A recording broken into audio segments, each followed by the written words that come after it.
രാംനാരായൺ റാം. ഒരു വ്യക്തി ചോദിച്ചു, പ്ലെയിൻ ജെറ്റ് എന്നത് എന്താണ്? ഞാൻ എന്തിനേയും കുറിച്ച് അതീവ യാദൃശ്ചികമായി സംസാരിക്കാൻ ആഗ്രഹിക്കുന്നില്ല.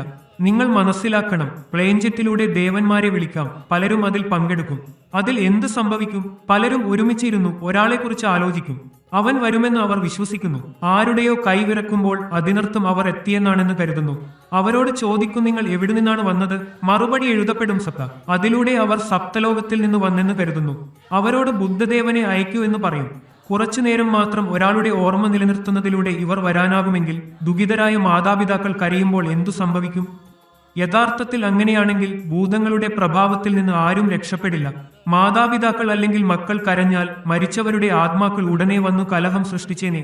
അത്ര പെട്ടെന്ന് വരാൻ കഴിയും എന്നത് ഭയാനകമായിരിക്കും. ഇത്തരത്തിലൂടെ ഭഗവാന്റെ തത്വവുമായി കളിച്ചിരിക്കുന്നു.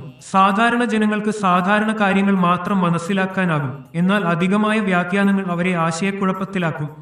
ഒരു യഥാർത്ഥ ആത്മീയ അനുഭവം എന്തെങ്കിലും വിശദീകരണങ്ങൾ ആവശ്യമില്ലാതെ അകത്തുനിന്ന് മനസ്സിലാക്കാൻ കഴിയുന്ന തരത്തിൽ ആയിരിക്കണം.